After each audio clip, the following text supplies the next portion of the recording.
الله وحده لا شريك له أزلي أبدي دهري تيموني لا أول له ولا آخر له ونشهد أن سيدنا وسندنا ومنتنا ومعتمدنا آلنا وأولانا مأوانا وملجأنا محمدا عبده ورسوله أما بعد فأعوذ بالله من الشيطان الرجيم بسم الله الرحمن الرحيم إنما مثل الحياة الدنيا كماء أنزلناه من السماء صدق الله مولانا العظيم وبلغنا رسوله النبي الرؤوف الرحيم الصديق الأمين ونحن على ذلك من الشاهدين والشاكرين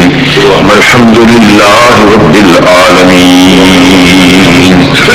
الصلاة والسلام عليك يا رسول الله.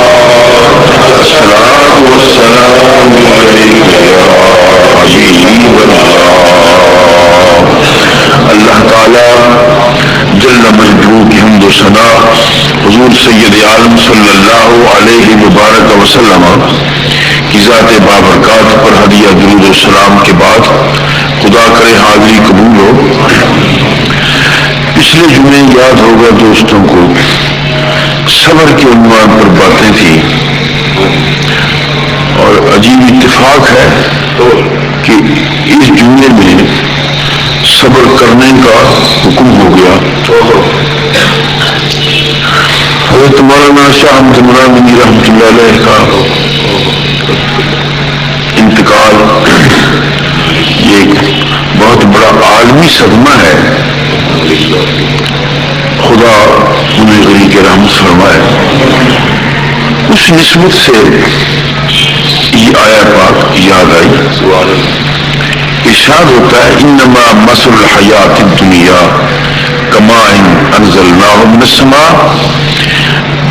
لوگوں دنیا کی زندگی کیا ہے؟ میری زندگی، آپ کی زندگی، سلاطین کی زندگی، بادشاہوں کی زندگی، علماء کی زندگی، غریبوں کی زندگی، امیروں کی زندگی، یہ شے کیا ہے؟ مختلف زندگی ہیں.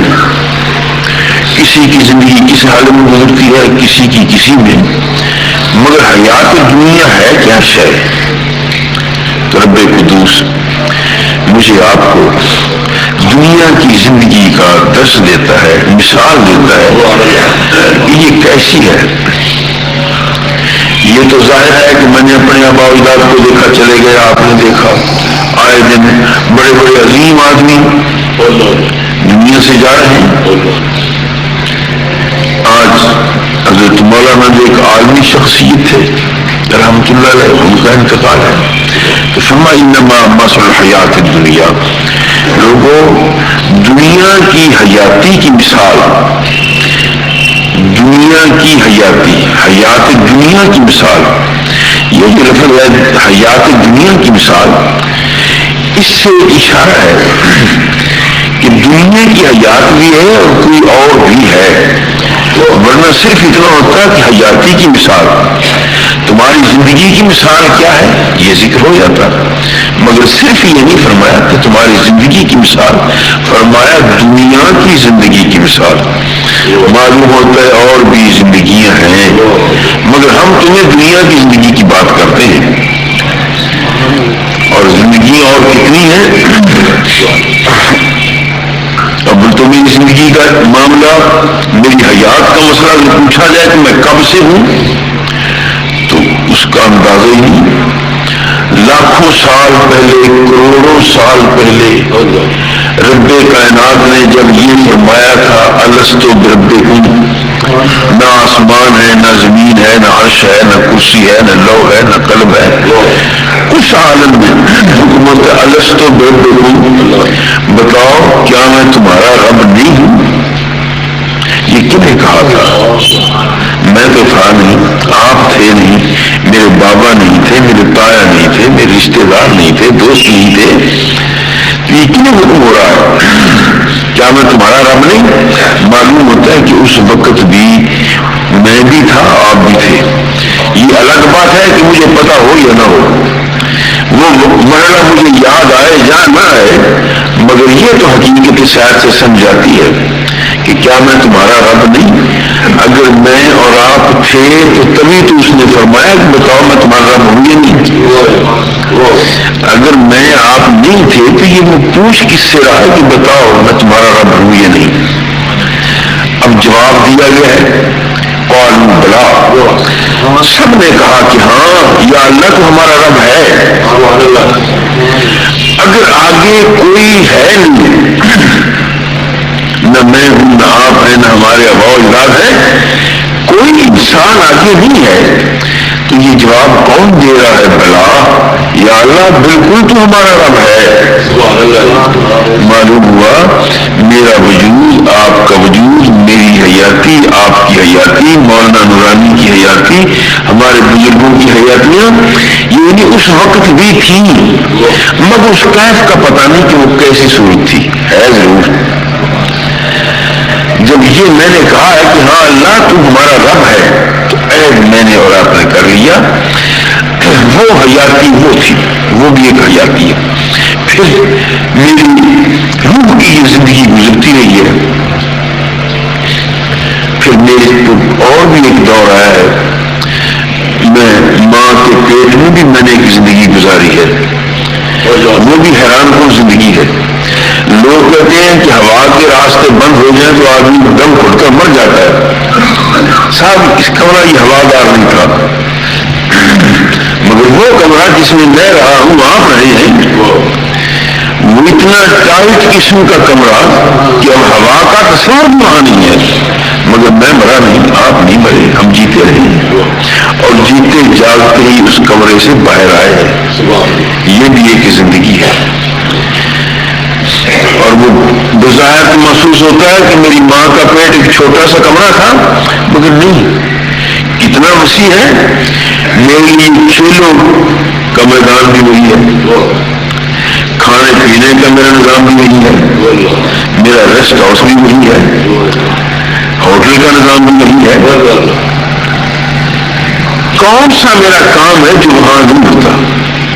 مجھے وقت پر کھانا بھی مل رہا ہے, حیاتی کے لیے خوراک بھی ہے, میرے سارے انتظامات اس میں. میں سمجھتا ہوں کہ بظاہر چھوٹا ہے مگر نہیں, تو بہت بڑا ہے.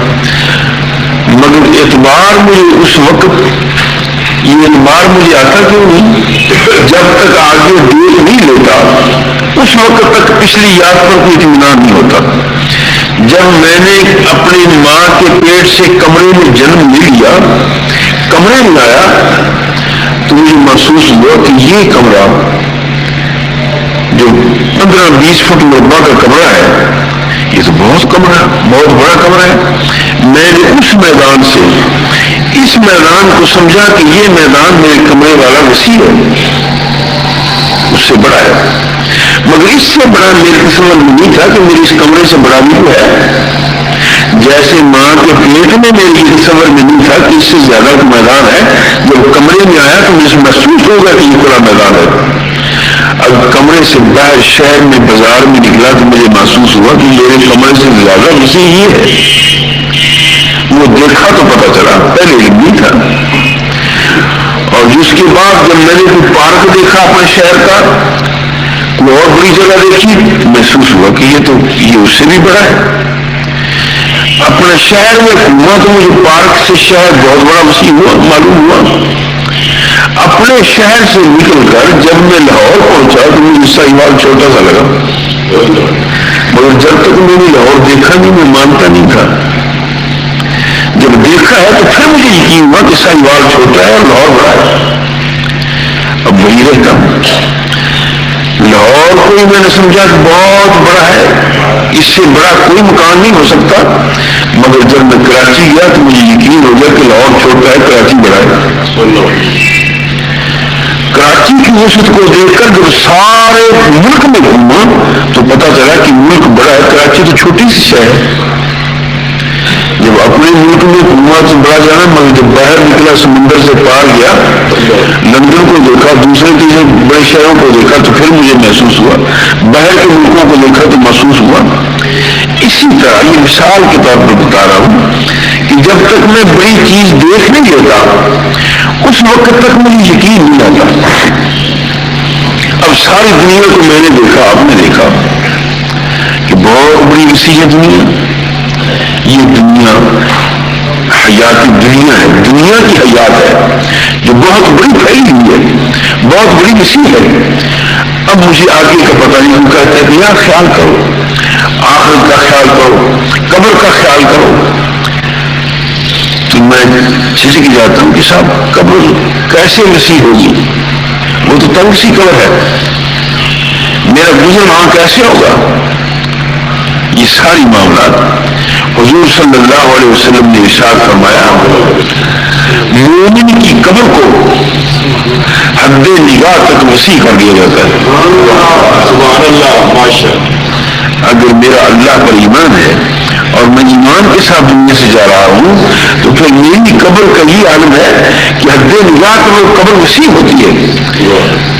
اب یہ مانوں گا اس وقت، اعتماد اس وقت زیادہ ہوگا جب قبر کو دیکھ لوں گا۔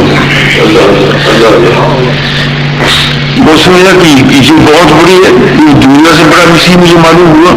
اب مجھے ابھی بعد میں پتہ چلتا ہے کہ بس قبر یہ ساری دور تک پھیلی نہیں۔ جب قبر سے حشر کے میدان میں جاؤں گا تو حشر کا میدان مجھے ساری دنیا سے وسیع نظر آئے گا، اور پھر پتہ چلے گا کہ پچھلے جتنے میدانوں میں زندگی گزار کر آیا ہوں وہ چھوٹے تھے، اب یہ میدان حشر کا بہت بڑا ہے۔ اب اس میں حساب کتاب کے بعد خدا کرے کہ ہم جنت میں جائیں، میرے آپ کے اعمال ٹھیک ہوں اور جنت نصیب ہو۔ قرآن مقدس نے جنت کی وسعت کو اس طرح بیان کیا، عرضھا کعرض السماوات والارض۔ لوگوں، میرا جو جنت کا نظام ہے جو تمہارے مرنے کے بعد نیکیوں پر میں نے تمہیں دینا ہے، کئی ذہن میں یہ خیال نہ کر لینا کہ اتنی دنیا اس میں کیسے سمائے گی۔ تو فرمایا عرضھا کعرض السماوات، اس جنت کی چوڑائی وسعت ایسے ہے جیسے ساتوں آسمان اور ساتوں زمینوں کی وسعت ہے۔ جتنی پھیلی بھی 7 زمینیں ہیں، جتنے پھیلے ہوئے 7 آسمان ہیں، وہ جنت کا مقام اس سے بھی وسیع ہے۔ بات یہ کر رہا تھا کہ مجھے دیکھ کر تجربہ ہوتا ہے، یہ ساری میری زندگیاں ہیں اس اعتقاد میں فرما انما مثل الحیات الدنیا کماء انزلناہ من السماء۔ دنیا کی زندگی کی مثال ایسے ہے جیسے ہم نے آسمان سے پانی اتارا۔ اب یہ کیا ہوا؟ تیری زندگی ایسے ہے جیسے آسمان سے پانی اترا۔ کیوں ایسا ہے؟ یہاں کنویں کے پانی کا ذکر نہیں، تالاب کے پانی کا ذکر نہیں، سمندر کے پانی کا ذکر نہیں، کسی دریا کے پانی کا ذکر نہیں، کسی چشمے کے پانی کا ذکر نہیں۔ فرمایا تیری زندگی ایسے ہے جیسے آسمان سے پانی اترتا ہے، تیری حیات ایسے ہے۔ اب اس کی مناسبت کے کیسے ہوا تو یہ باتیں سمجھاتی ہیں اس وقت کہ آسمان کے پانی سے میری زندگی کو تشبیہ دی گئی کہ جیسے آسمان کا پانی اچھلتا ہے اور پتہ نہیں کس وقت بارش آ جائے اور پتہ نہیں کس وقت بادل چھٹ جائے، نہ بارش کے آنے کا پتہ چلتا ہے نہ بادل کے چھٹنے کا پتہ چلتا ہے۔